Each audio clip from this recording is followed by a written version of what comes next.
Hello hi అండి. అందరూ ఎలా ఉన్నారు? నేనైతే బాగున్నాను. మీరు బాగుండాలని మనస్ఫూర్తిగా కోరుకుంటున్నాను.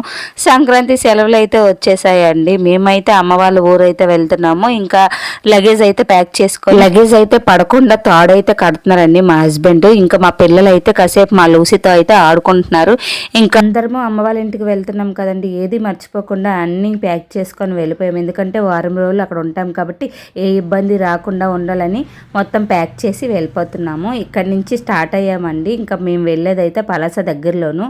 ఇంకా మేము ఆటో తెలీదండి. అమ్మమ్మ గారి ఊరంటే చాలు మా పిల్లలకి ఎక్కడ లేని సంతోషం అంతా మొహాల్లో కనిపిస్తుంది. వీడి మొహంలోనైతే ఇంకా ఎక్కువగానే కనిపిస్తుంది. మేమందరము ఆటోలో ఎంజాయ్ చేస్తూ వెళ్ళాము. టైమే తెలియలేదు. 4 అవర్స్ జర్నీ మాకు అసలు జర్నీ లాగా అనిపించలేదు. అంత సరదాగా వెళ్ళిపోయాము.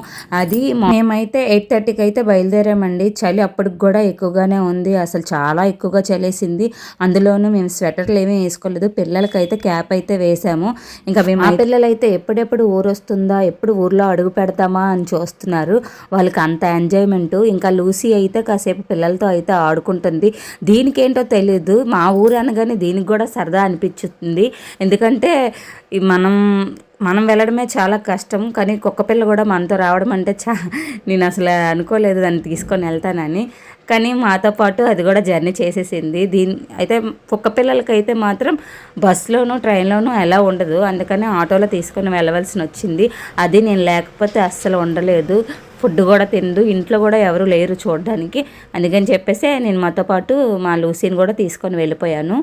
ఇంకా మేము వచ్చేసి టెక్కలకైతే రీచ్ అయ్యామండి. టెక్కల్లో ఎందుకైతే ఆగామంటే మా చెప్పులు ఆటోలో పెట్టడం వల్ల పోయాయండి, బయటికి పడిపోయాయి. చెప్పులు అయితే లేవు. ఇంకా అక్కడ కొంతసేపు ఆగేసి చెప్పులు కొనుక్కున్నాము. మా మరదలు నేను చెప్పులు అయితే కొనుక్కున్నాము. అలాగే అమ్మ వాళ్ళ ఇంట్లోనేమో చీపురు చాట లేదండి.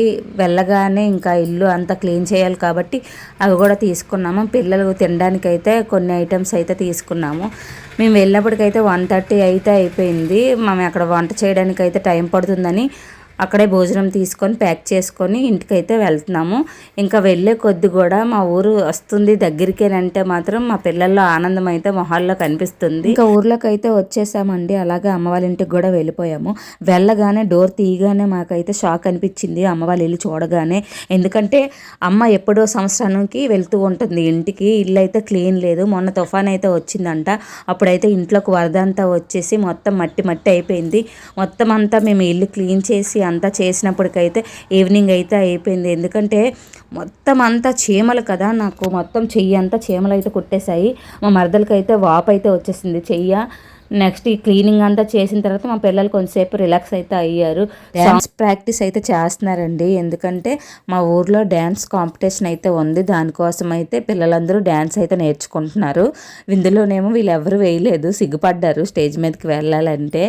మా పెద్ద బాబు అయితే వెళ్ళాడు, వాడికి గిఫ్ట్ కూడా వచ్చింది. తర్వాత వీడియోలో అది కూడా మీకు పెడతాను. పిల్లలందరూ డ్యాన్స్ నేర్చుకుంటుంటే మా లూసీ వచ్చి ఎందుకురా నాకు ఈ జీవితం అన్నట్టు చూస్తుంది. ఎందుకంటే దాని లూసీకి సౌండ్ అంటే అస్సలు పడదండి, చాలా సెన్సిటివ్. ఉన్న వారం రోజులు చాలా భయపడింది. ఎందుకంటే మా ఇంటి దగ్గర సౌండ్ బాక్స్లు అయితే పెట్టారు ఈ వారం రోజులు. దానివల్ల అది చాలా ఇబ్బంది పడింది. ఒక రూమ్లోనైతే సింగిల్గా వెళ్ళి మూలనైతే అలా పడుకుంది. పిల్లలకైతే భోజనం పెట్టేసి తొందరగా పడుకోబెట్టేసామండి. నెక్స్ట్ రోజు భోగి రోజు కాబట్టి భోగి రోజు స్నానం అయితే చేయించాలి. అలాగే నెక్స్ట్ వీడియోతో మీ ముందుకు వస్తాను. మీ ఇస్మత్ దేవి.